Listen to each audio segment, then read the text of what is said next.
quelqu'un, tu as son onction. Les gens, un autre sujet sensible que je vais apporter, mais ce n'est pas pour mal parler, c'est comme, regardez la plupart des gens qui sont des grands entrepreneurs ou des gens qui sont des riches, qui ont fait des grandes universités. Les enfants font aussi les mêmes universités ou même d'autres plus grandes. Mais quand ils ne font pas, quand ils ne suivent pas le papa, ça ne marche pas. Parce qu'on te transmet. Mais tu peux voir aussi chez les pasteurs, tu vas voir, attention, n'allez pas dire que j'ai dit que, mais tu vas voir souvent, les enfants de pasteurs, ça va être facile pour eux peut-être de vite atteindre un certain niveau spirituel, un peu comme le frère David Kaozi. Tu vois sa maturité, comment il gère les jeunes jipéniers. Je n'ai pas les jeunes jipéniers parce que le fils du pasteur Kaozi, non, je l'ai vu faire. Il y a un stress, il y a un niveau de prière, un niveau d'engagement. Et nous, on a été jeunes avec pasteur Lionel. Vous savez, les jeunes sont très attaqués. On était attaqués. Je connais Simplice, on ne sait pas où on est passé. Les jeunes sont attaqués par la pornographie, par plein de choses. On a dû être forts entre nous. Et il y a des moments où on s'est caché des choses. Après, on a compris que non, il ne faut pas jouer avec le pasteur. Souvent, il va venir à l'église, il va prêcher sur un sujet, ça va nous exposer. On dit, il faut pas. Et c'est pour ça qu'on était forts en groupe. Donc, là maintenant, alors, on va voir que quand tu es enfant de pasteur ou tu es enfant d'un homme de Dieu fort dans l'église, il y a une facilité pour toi à devenir pasteur, une facilité pour toi peut-être même à te marier. Ce n'est pas parce qu'il est enfant de pasteur, c'est juste parce qu'il est proche d'un homme qui a pris des règles et qui est consacré à Dieu. Et à force d'être proche d'un homme qui a pris des règles, qui est consacré à Dieu, qu'est-ce qui se passe? Lui aussi, il a profité. C'est pour ça qu'on vous dit, consacrez-vous, écoutez, rapprochez-vous de Dieu. Regardez les gens qui ne sont plus parmi vous, ceux qui ont commencé à être rebelles, à ce truc. Tous ceux qui sont restés proches des pasteurs, des hommes de Dieu ou des hommes fidèles, ils s'en sortent. On connaît, bon, je ne vais pas donner les noms, je connais 2 ou 3 sœurs ou trucs qui appellent beaucoup, que je connais beaucoup, mais je n'ai pas le temps. Moi aussi, je parlais beaucoup, mais il y a des sœurs qui souvent quand c'est chaud, elles vont m'appeler, mais c'est le frère Simplice qui fait le suivi. Ce sont des sœurs qui sont même mariées. Sa femme est au courant. Mais ce sont des gens qui ont grandi avec nous quand J.P.N. grandissait. Mais elles se sentent plus à l'aise avec Simplice. Souvent, on parle avec moi. Des fois, quand il y a des situations, tu sais, j'ai pas. Mais elles sont. Le frère Simplice que vous voyez là, il est très fort au téléphone. Il y a des gens qu'on encadre encore maintenant. Ils sont mariés, mais des fois, ils ont besoin de conseils. Tu vois un peu. Mais tu vas voir comment ça va bien. Pourquoi? Parce qu'ils se confient aux gens. Ce sont des sœurs, elles sont moins à l'aise avec le pasteur. Elles sont moins, mais elles nous appellent et le pasteur est au courant. Il y a des frères comme ça qui nous appellent. Mais tu vas voir, tous, la plupart sont mariés et ça va bien. Et la plupart, même quand il y a des difficultés, elles s'en sont sorties. Juste parce qu'elles prennent le temps d'appeler. Et qu'est-ce que nous on fait? Même si on est occupé au travail, on va toujours prendre le temps de rappeler. Suis juste l'exemple de ce qu'ils font. Tu vas voir comment ça va aller. Il faut juste te rapprocher de l'homme de Dieu. Et nous, qu'est-ce qu'on fait? On essaie de se rapprocher de Jésus. À la fin, c'est de se rapprocher de Jésus. Amen. Tu restes proche de Dieu, tout va bien aller. Amen. Donc, là maintenant, on va alors voir l'identité de Dieu. Mais je vais apporter un point encore avant de rentrer dans les détails, avant qu'on ne commence à lire les versets. Il y a plein de religions. Plein. Et il y a toujours la même question, bon, qu'est-ce qui est alors bon, qu'est-ce qui n'est pas bon? Amen. J'ai donné beaucoup d'indices comment faire pour être sûr, comment faire pour ne pas se perdre. Je vais juste ajouter quelques autres indices que j'ai eu avec mon expérience, comment faire pour avoir un indice de la bonne religion et de la bonne doctrine. Amen. Parce que nous aussi, on dit qu'on est vrai. Moi, je suis sûr que je suis dans la vérité, totalement. Qu'est-ce que vous dites que je ne suis pas dans le mensonge, que je ne vous trompe pas? Pourquoi ce n'est pas l'autre pasteur là-bas qui n'est pas le mentor ou qui est dans la vérité? Vous comprenez un peu? Finalement, qui est dans la vérité? Parce que Jésus a dit, vous connaîtrez la vérité vous affranchira. Si tu connais la vérité, tu vas être affranchi. Beaucoup de gens ne sont pas affranchis parce qu'ils ne connaissent pas la vérité. Et si tu remarques, je vous le dis parce que j'insiste. Des fois, on ne veut pas sortir des histoires avec Simplice, avec d'autres personnes. Des gens nous appellent, même d'autres églises. Ils savent que ça, ce n'est pas bon. Ils ne le font pas, mais ils ne viennent pas à l'église. Ils sont affranchis de certaines choses. Ils voient leurs frères dans les autres églises parce qu'ils se sentent plus à l'aise, moins de sanctification, moins de trucs. Mais ils compromettent plein de choses, mais ils ne vont pas loin. Il y en a qui sont avec leurs amis qui boivent. Ils disent c'est normal de boire. Oh non, tu es baptisé au nom de Père, c'est la même chose qu'au nom de Jésus. Mais eux, ils sont baptisés au nom de Jésus. Eux, ils ne boivent pas d'alcool. J'en connais plein comme ça. Je vous ai donné un cas la dernière fois, un jeune Italien québécois là. Il ne vient pas à l'église avec nous tout le temps, mais il prend les conseils, tout le temps il me demande des conseils. Ses amis lui ont demandé d'aller en boîte, c'était dur, il m'a appelé pour les conseils. Je lui ai dit, bon voilà, là, il a dit non, il ne va pas. Pourtant, on lui avait donné le bon truc, c'était juste le premier pas pour aller plus loin. On a dit non, tu viens en boîte, tu passes le temps, tu n'es pas obligé de danser, tu n'es pas obligé de boire d'alcool, tu restes juste avec tes amis. Dans sa tête, ça ne fonctionnait pas. Mais au final, qu'est-ce qui s'est passé? Il a appelé pour demander des conseils. Et puis je lui ai montré, je ne vais pas dire ne va pas, je lui ai dit voici ça, voici le risque, voici ce qui se passe, voici comment le diable fonctionne. Il a dit non, je ne veux pas. Et on en a beaucoup comme ça. Et comme je dis toujours, vous ne savez pas qui vous allez influencer.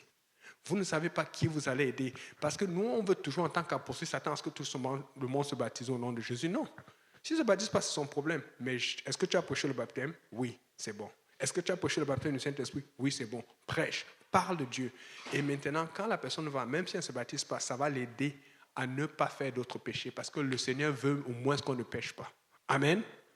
Donc, premier indice, il faut regarder la liberté d'expression ou la liberté de religion.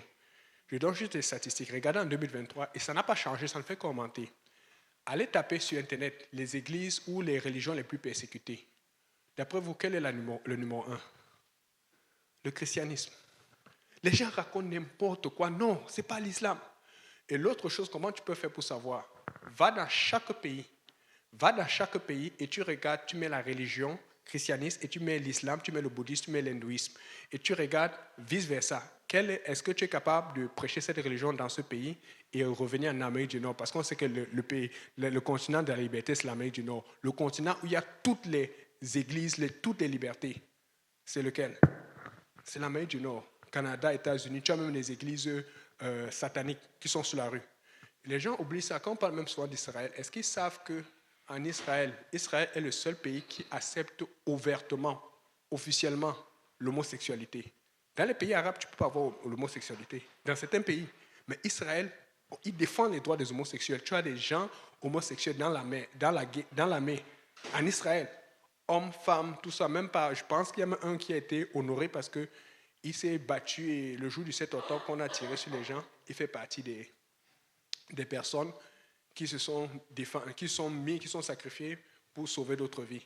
Tu vois un peu, il a été honoré pour cela. Maintenant, ce que je veux apporter, c'est que tu vois déjà la liberté, comment on te laisse faire. Mais quand tu vas dans un pays, que ce soit bouddhiste, va dans certains endroits en Chine, tu peux pas parler de Jésus. Mais tu vas voir des temples bouddhistes partout, dans des pays. Même chez les Arabes, tu vas voir des temples bouddhistes. Ils ne vont pas attaquer ça comme c'est une église. Va en Égypte. Il y a les églises maimonides qui sont encore brûlées en Égypte. Un des premiers indices, c'est d'abord la liberté d'expression et de religion. Tu vas voir, c'est facile de le faire ici en Amérique du Nord et de facile de faire d'autres religions. Prends ces mêmes religions, mets-les dans d'autres pays, tu vas voir si ça fonctionne. Parce que le diable ne veut pas. Il sait que dès qu'il y a quelque chose qui fait référence au nom de Jésus, c'est là où peut commencer un réveil. Et tout ce qu'il a besoin de faire, c'est d'enlever le nom. Voilà pourquoi nous sommes une église du nom. C'est le nom de Jésus qui commence tout. Amen. Deuxième indice que vous pouvez voir dans toute religion, il faut qu'il y ait un changement ou une transformation dans le temps. Pour ceux, il y a beaucoup, on ne va pas donner le nom, on a beaucoup de gens qui sont revenus à l'église, qui ont été ici, à Saint-Laurent-à-l'Est, mais qui sont partis ailleurs parce qu'ils n'étaient pas contents, mais qui sont revenus. On ne va pas pointer. Mais ils sont pleins dans l'église, qui sont même mariés, qui sont bien, mais qui ont compris que nous étions dans la vérité. Amen. Mais il y a une chose qu'ils vont te dire, c'est que même ceux avec qui ils étaient vexés, quand ils sont revenus, ils ont senti un changement, une amélioration. L'église apostolique, et je parle de mon expérience, l'église apostolique est faite de façon à ce que si tu refuses de changer, tu vas partir. En fait, Dieu va même te donner l'excuse de partir. Tu vas trouver une offense, tu vas sentir c'est dur, mais Dieu va tout faire pour que tu changes. Il va attendre, il va faire ce qu'on soit. Oh, on t'a attaqué, oui, c'est vrai qu'on t'a fait mal, mais toi aussi, est-ce que tu as supporté? Parce que toi aussi, tu as attaqué quelqu'un d'autre. Mais après un temps, tu vas sentir que ce n'est plus ta place. En général, c'est Dieu qui te laisse partir parce qu'il a déjà essayé. Tu ne peux pas être dans la présence de Dieu et ne pas changer. Regarde tous ceux qui sont dans l'église. Et c'est pour ça que tu vas voir, regardez des amis, vos proches qui étaient dans l'église, qui passaient le temps à parler mal de l'église. Finalement, Dieu a dit, ok, parlons. Et tu vas voir, c'est difficile pour la personne de revenir. Et pour que la personne revienne, il faut qu'elle veuille changer. Et quand tu veux changer, tu dis, ok, maintenant tu comprends. Et quand tu reviens à l'église, tu es plus puissant que quand tu étais là avant. Parce que tu as compris quelque chose que les autres n'ont pas compris. Amen. C'est le deuxième indice. Troisième et dernier indice qui est très important, la justice de Dieu. Nous, ce qu'on va faire, comme je dis, on va prêcher, on va laisser Dieu faire le travail. C'est pour ça qu'on prie tout le temps pour le baptême, comme on disait avec toi, Gérald. Il faut qu'on prie tout le temps. Quand tu peux, prie autant que possible pour le baptême du Saint-Esprit avec l'évidence de parler en langue. C'est pour ça qu'on met l'accent dessus. Parce que dans le fond, c'est Dieu qui fait le travail. Et c'est pour ça qu'on est très sérieux dans la vie de prière, pour que quand on prie chaque samedi, quand on prie ensemble, comme on a fait hier dans la nuit, on prie au cours de la semaine, comme on a fait. Tu arrives dimanche, quelqu'un commence à courir, même avant qu'on ne court, tu sens une telle présence. On cherche la présence de Dieu dans une église, la vérité. Ce n'est pas l'esprit du diable, ce n'est pas la chair qui travaille, c'est l'esprit de Dieu qui travaille. Et donc, il y a ce côté-là, et je dis ça surtout par rapport aux bouddhistes, aux musulmans qui aiment beaucoup insister. C'est pour ça que quand quelqu'un discute trop avec toi, à un moment, si tu vois qu'il discute juste pour discuter, tu dis que laisse Dieu faire, fais confiance à Dieu. Parce qu'au final, tu vas te retrouver devant Dieu. Cette même sagesse que tu utilises pour te convaincre, pour essayer de convaincre que non, tu as raison, oh, je vais être dans l'hindouisme ou le bouddhisme ou l'islam, Dieu va l'utiliser pour te juger. On voit beaucoup, dans les films, tu vois des exemples de jugement. Dans l'histoire même, dans les tribunaux, tu vois des exemples de jugement et vous savez comment le jugement se passe. Quand on n'est pas sûr si tu es coupable ou non, qu'est-ce qu'on fait? On demande à des jurés. Et dans les jurés, on va voir si le plus grand. Des fois, quand il y a 4 jurés, peut-être s'il y a 7 jurés et 4 disent oui, 3 non, on va pas être sûr, on va essayer de les refaire encore être sûr. On veut que tous les jurés soient sûrs à 100% ou qu'il y ait peut-être 9 sur 1. Amen. Bon, maintenant, vous avez entendu l'histoire du meurtre qui s'est fait à Jonquière il y a 20 ans, 22 ans. On a trouvé le meurtrier récemment. On l'appelle, je pense, Grenon, un monsieur comme ça là. En fait, il était rentré dans un appartement à Jonquière il y a 22 ans. Et il a tué la dame. C'est pas bon, tu ne tueras pas. On n'a jamais retrouvé. Il y avait des pièces qu'on a gardées, mais entre-temps, la science a augmenté. La science s'est développée. Amen. Et quand la science s'est développée, ils ont commencé à regarder ce qu'on appelle la comparaison des chromosomes Y. On connaissait déjà c'est quoi les traces d'ADN. Mais même dans l'ADN, il y a un avancement. Amen. Et quand ils ont commencé à comparer, on a vu un des cheveux, des choses, des pièces à conviction qui étaient restées. Alors, ce qu'ils ont fait, c'est qu'ils ont passé par comment on appelle ça? Des algorithmes et tout ça qui sont allés la possibilité que tel chromosome vienne de telle famille. Et ils ont regardé tout avec l'avancement de la technologie. Ils ont vu que les possibilités que telle famille ait ce chromosome. Ils ont regardé la plupart des familles du Québec qui habitaient dans telle zone et tout. Ils ont vu que voici le nombre de personnes possibles qui pouvaient habiter dans cette zone. Voici telle qui était parce qu'ils avaient les adresses. Ils sont tombés sur une famille en particulier. Et on a vu que le pourcentage de chance que ce soit cet homme-là en particulier, on a vu son âge, l'âge qu'il avait dans ce temps-là, et on est parti enquêter sur lui pour voir là où il a habité, là où il est resté, on a vu que non. On n'a pas dit que c'était lui, on ne l'a pas vu faire, mais on a vu que tout pointait vers lui. Alors qu'est-ce qu'on a fait? On l'a d'abord arrêté, on a eu un mandat d'arrestation, on s'appelle M. Grenon, quelque chose comme ça là. Ça a chauffé, ça passe aux nouvelles. Vous ne suivez pas les nouvelles, hein? Arrêtez de regarder Netflix. C'est diable fixe là. Oui, frère Ludovic. En fait, c'est que justement, voilà quelqu'un qui suit les nouvelles. Ils avaient collecté de l'ADN. Mm-hmm. Justement, quand les indices sont tombés sur lui, ils ont commencé à le suivre en solo, enfin, à son insu. Mm-hmm. Et maintenant, justement, un jour, il allait au cinéma et il a pris une boisson. Et les enquêteurs étaient derrière lui. Ils suivaient avec la boisson là. Quand il est sorti, justement, il a jeté la boisson. Ils sont partis fouiller pour prendre son verre là. Maintenant, ils ont fait le croisement, ils ont fait que l'ADN qu'on avait retrouvé, c'est ça.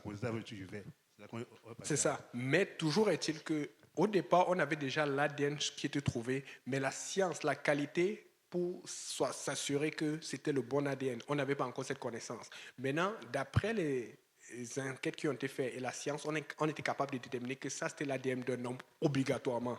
Donc là, ça les aidait déjà, tu vois un peu. On savait que c'est un homme qui avait tué. On a regardé à peu près l'âge et puis ils ont fait ce que le frère Ludovic a complété.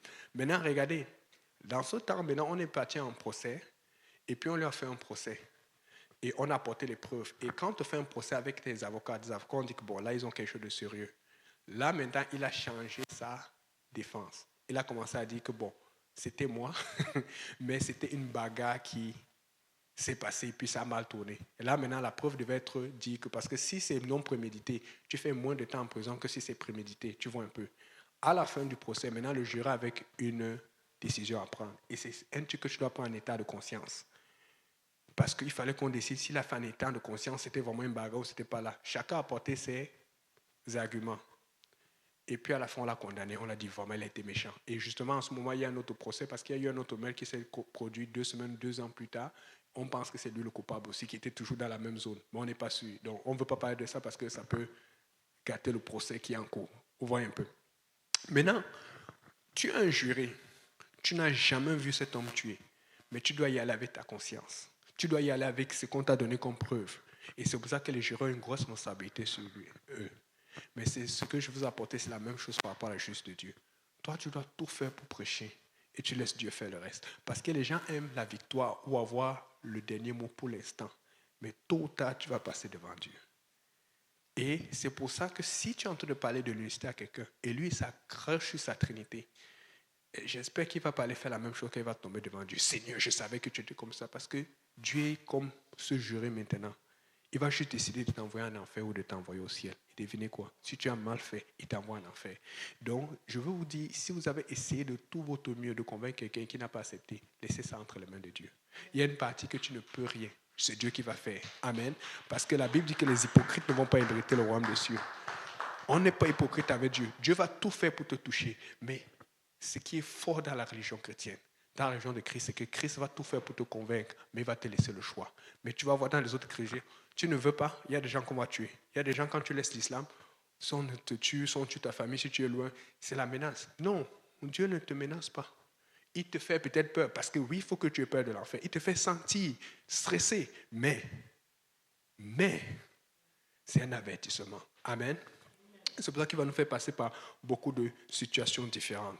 Et donc, c'est ça, c'est un verset qui nous aide par rapport à ça, c'est Hébreux 10, verset 30. Tu peux lire Hébreux 10, verset 30?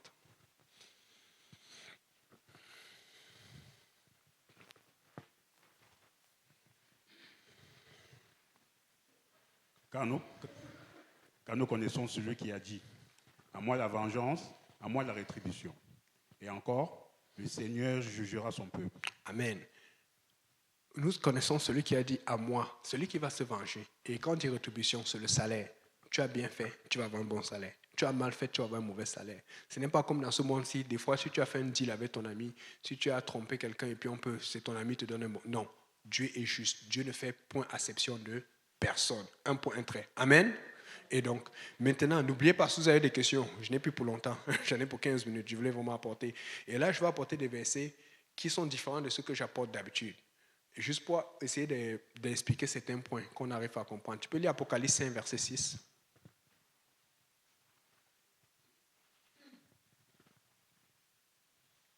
Et je vis, au milieu du trône et des 4 êtres vivants, et au milieu des vieillards, un agneau qui était là comme immolé. Il avait 7 cornes et 7 yeux, qui sont les 7 esprits de Dieu envoyés par toute la terre. Ok, c'est bon. Là, ce que les Trinitaires disent beaucoup, ça je pense que j'en ai parlé il y a longtemps, mais je ne pense pas que j'ai parlé de ça ici. Et les Trinitaires disent que ça, l'agneau, on parle du Fils et on parle de la deuxième personne, parce qu'il dit qu'il y a la première personne qui est le Père, la deuxième personne qui est le Fils, la troisième personne qui est le Saint-Esprit. Amen. Première chose qu'il faut remarquer dans ce verset, c'est que ça ne dit même pas le Fils, ça dit « je vis un agneau ». Et dans l'Apocalypse, on parle de quoi? On parle d'une vision. Dans une vision, il y a des repères, il y a des imageries, il y a des choses que Dieu montre pour donner une explication plus profonde et plus loin. Maintenant, il dit, je vis un agneau comme immolé. Oh, ça nous fait penser à quelque chose. On dit, Jésus est l'agneau de Dieu. Et qu'est-ce qu'on faisait dans l'ancien temps pour le sacrifice? Il fallait immoler l'agneau. Et donc, quand on dit, je vis l'agneau immolé au milieu du trône, il est au milieu du trône. Oh! Amen. Et on est en train de faire référence à la rédemption, au sacrifice de Jésus pour nous. Et donc, si on ne mettait pas cela, ça allait être comme si Dieu est resté sur le trône, il n'a rien fait. Et puis la Bible dit que l'agneau, plus tard, on ne va pas lire ça parce qu'on a d'autres choses à lire, il vient et prit la main de celui qui est sur le trône. Donc, fait que c'est comme s'il sort du trône. Et ça montre Jésus qui vient sur la terre. Amen. Mais après, on voit qu'il repart sur le trône parce qu'il n'y a qu'un seul trône. On me suit? Ok. Donc, quand on parle de l'agneau et on parle de Dieu, c'est parce qu'il faut comprendre que Jésus-Christ est 100% homme et il est 100% Dieu.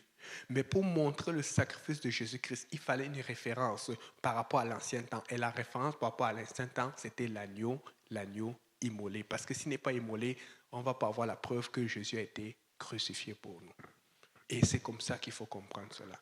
Mais il y a des gens qui disent qu'ils sont intelligents, qui font des trucs à Harvard et qui font des grands symposiums et tout, des grandes conférences et qui t'expliquent que non, c'est la deuxième personne.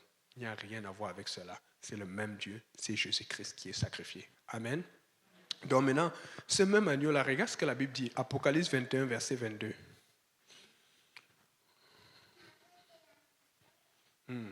Anna est là-haut, elle parle déjà, je vous dis. J'étais dépassé dimanche passé. Je voulais porter Anna. Et comme elle a commencé à parler, elle dit, laisse-moi. Les mêmes choses que tu as dit là.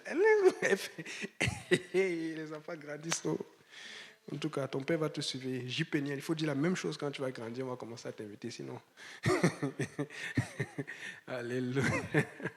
Oui, tu peux lire. Je ne vis point de temple dans la ville, car le Seigneur Dieu Tout-Puissant est son temple, ainsi que l'agneau. Je ne vis point de temple dans la ville. Maintenant, dans d'autres versions bibliques, vous pouvez aller voir ça plus tard, parce que les gens vont l'apporter. Pour pouvoir justifier ce verset, ils vont le mettre au pluriel. Il dit, et l'agneau sont son temple. Parce que quand on dit est son temple, c'est pour dire que le temple, c'est Jésus et Dieu. Or, la Bible dit que Jésus est Dieu manifesté en chair. C'est-à-dire que quand Jésus marchait sur la terre, c'est Dieu qui marchait sur la terre. Quand on dit que Dieu au ciel, il faut comprendre que c'est juste une référence pour pouvoir élever la tête vers le ciel. Mais il faut comprendre que Dieu remplit l'univers. Dieu n'est pas contenu dans un espace. Dieu est infini. Mais pour pouvoir se contenir, pour être comme nous, pour parler avec nous, pour interagir avec nous, il s'est fait une chair, la chair de Jésus-Christ. Et c'est pour ça qu'on dit que le temple... Relis encore, s'il te plaît. Je ne vis point de temple dans la ville, car le Seigneur Dieu Tout-Puissant est son temple, ainsi que l'agneau. Ainsi que l'agneau. Donc, parce que nous, quand on va quelque part, il faut toujours qu'on trouve un endroit où on va adorer. Mais plus qu'on sera dans la Nouvelle Jérusalem, en fait, nous sommes dans la présence de Dieu infini. Mais celui qu'on va voir assis sur le trône, c'est Jésus. Mais on ne peut pas voir Dieu. La Bible dit que Dieu est invisible. Mais pour faire référence au fait que Dieu a tout pouvoir, on va toujours parler de Dieu et de l'agneau. Mais on ne va jamais parler de deux temples, on ne va jamais parler de deux trônes. Regardez encore un autre verset qui prête souvent à confusion. Apocalypse 22, verset 3. Et puis je vais prendre les questions. Je sais qu'il y a des questions. Il n'y aura plus d'anathème. Le trône de Dieu et de l'agneau sera dans la ville. Le trône de Dieu et de l'agneau sera, et c'est vérifié en grec, c'est vérifié dans toutes les traductions, c'est singulier. Le trône de Dieu et de l'agneau. Si c'était deux trônes, si c'était deux personnes distinctes, on allait dire le trône de Dieu et de l'agneau seront. Mais on dit le trône, un seul trône de Dieu qui est esprit et de l'agneau qui est la manifestation physique et charnelle de Dieu. Parce que Dieu a voulu nous montrer cette unité dans l'esprit que nous devons avoir. Parce que si tu laisses l'esprit du Seigneur te remplir, mais il ne faut pas juste que tu sois rempli du Saint-Esprit, il faut que tu sois conduit par le Saint-Esprit. Et tu vas avoir cette parfaite unité que l'Esprit de Dieu a avec Jésus-Christ. C'est pour ça que c'est un défi pour nous tous les jours. Mais plus tu laisses Dieu te remplir, plus tu es soumis à l'Esprit de Dieu, mieux tu vas comprendre cela. Parce que la volonté de Dieu en Jésus-Christ était parfaite. Donc quand l'Esprit de Dieu voulait quelque chose, c'est ce que Jésus voulait. Mais est-ce que quand l'Esprit de Dieu veut quelque chose dans ta vie, c'est ce que tu veux? Parce que c'est pour ça que quelle est notre prière? Seigneur, aide-moi à faire ta volonté. Que je sois soumis à ta volonté. Parce que nous essayons d'être comme lui. Et c'est pour ça que nous avons de la difficulté à comprendre. Nous devons être comme lui. Et nous allons comprendre. Amen. Question, commentaire? Comme Jésus. Comme Jésus. Mais bon, il est mort à la croix. Amen. Maintenant, sœur Roger, tu vas parler dehors pour chercher une croix pour qu'on te pende là-dessus. Amen. Mais ta croix, ce sont les gens qui te critiquent. Ta croix, les gens qui disent pourquoi tu t'habilles comme ça à l'église? Pourquoi tu vas à l'église tout le temps? Pourquoi tu fais ça? Pourquoi tu payes la dîme? Ta croix, c'est, tu supportes ça, ça te touche, mais tu dis je fais ça pour Dieu, je fais confiance à Dieu. C'est pour ça que Jésus a dit, celui qui m'aime, qui porte sa croix et chacun doit porter sa croix. Chacun doit porter une croix. Quelle est ta croix? Peut-être ta croix, ça va être ton fils, ta fille, ton enfant que tu dois amener à Dieu. Ta croix, ça va être peut-être quelqu'un que tu travailles. Mais chacun a une croix à porter. Vous savez, quand vous êtes à l'église, il y a toujours quelque chose qui vous tire ou qui essaie de vous faire sortir de l'église. Il y a toujours une raison. Mais quand tu regardes, tu sais que non, c'est Dieu qui t'amène ici. Tu dois rester. Mais quand tu restes, tu ne vas pas rester gratuit. Il y a toujours un prix payé. Nous, tous qui sommes messieurs à l'église, tu payes un prix. Je ne vais pas commencer à parler des situations, mais je connais la situation de chacun. Tout le monde paye un prix. Mais ceux qui ne sont pas avec vous, c'est parce qu'ils refusent de payer le prix. Tu vas dans la maison du Seigneur, tu payes un prix. Tu dois, parce que c'est ça que Dieu veut. Parce que, écoutez, si tu ne devais pas payer un prix, ce que Dieu aurait fait, qui aurait été bon, c'est que tout le monde allait au ciel dès qu'on essaie. Amen. Mais nous aurons été comme des robots. Amen. Nous aurons été comme, Seigneur dit, viens ici, tu viens. Fais ici. Toi, tu aimes cette relation? Frère Simplice, quand elle allait attaquer la sœur Isnaline, désolé, c'est ma cible favorite. On était à la maison. Vous avez vu allez sur YouTube, vous tapez Frère Simplice à le marais, vous avez un panier. Même le panier, quand il se rapprochait des fiançailles, tu vois le panier, on voyait son nom là-dessus. Il dit, hey, Frère Simplice, tu es encore à la maison. Il y avait le nom de la sœur. Amen. Mais le problème, c'est que si tu dis, parce que c'est ce que les gens font aujourd'hui, ils cherchent des robots sexuels. Ils font des femmes bien si bien. Non, ça ne marche pas. Pour être fier, il faut que tu aies une relation. Donc, il est parti négocier. Il dit, bon, je donne les études. Et c'est vrai qu'il donne beaucoup d'études. Je faisais ça. Et je vous dis, on se connaît. Frère Simplice se connaît. Il y a des gens qui sont plus dans l'église aujourd'hui qui disaient que Frère Simplice ne va pas se marier. Parce qu'on voyait son profil, le physique, on le critiquait et tout. Mais il s'est marié avant beaucoup de gens. Ça fait longtemps qu'il est marié. Et il a 2 enfants. Je vous dis parce que je suis dans l'église, je voyais les gens qui parlaient. Parce que les gens viennent dans l'église, ils regardent le profil, ils pensent que c'est ça qui te marie. Non. Mais s'il y a quelqu'un qui était fidèle, c'était lui. Et le voilà qui est heureux. Il est béni. C'est la fidélité. C'est la fidélité. Les gens disaient, je me rappelle, quelqu'un un jour pose une question dans une étude avec le pasteur, et il ne dit pas directement, mais tu sentais que ça le pointait. Oh, mais si tu arrives, tu as une situation, tu n'as pas eu de chance à la vie, et puis tu es toujours là, et puis personne ne te regarde. Hein? En tout cas, vous ne savez pas ce qu'on vit. Écoutez, je peux vous dire, ce n'est pas une question de physique. Quand tu travailles pour Dieu à temps plein, tu es regardé. Je vous dis, je suis dans l'église depuis longtemps. Quand tu es sérieux avec Dieu, l'Esprit du Seigneur fait quelque chose en toi. On ne sait pas, mais quand quelqu'un parle de toi, quelqu'un pense à toi, c'est différent. Il faut travailler avec Dieu parce que nous, on ne cherche pas le physique, on cherche l'onction. Si tu as l'onction de Dieu, quand tu parles, les gens le savent. Quand tu parles, les gens te font confiance. Quand tu vis pour Dieu, quand tu sacrifies, on dit non, toi, tu es sérieux. Moi, je veux l'onction. Amen. Donc, regarde ton tu dis, porte ta croix. 2, 3 dernières minutes. Dernière question. Commentaire.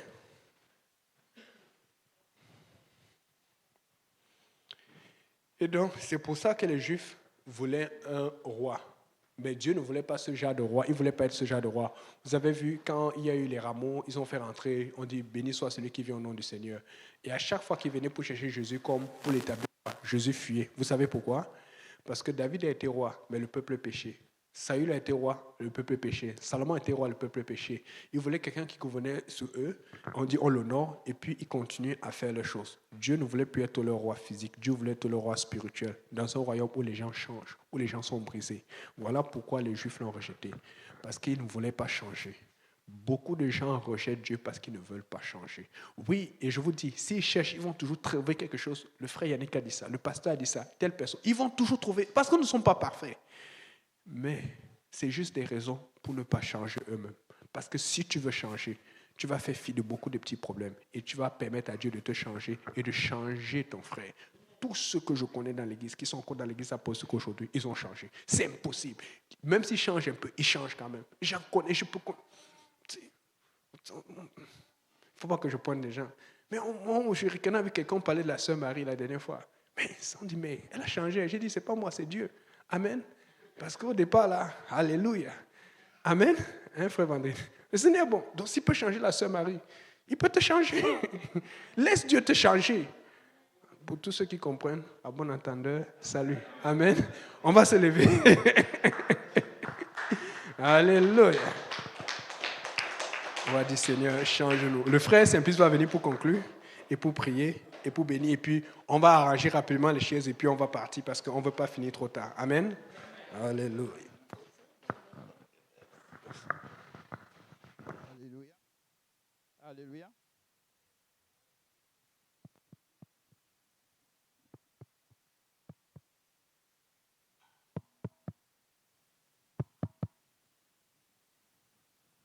Alléluia. Est-ce qu'on peut acclamer le Seigneur? Est-ce qu'on peut acclamer encore le Seigneur plus fort?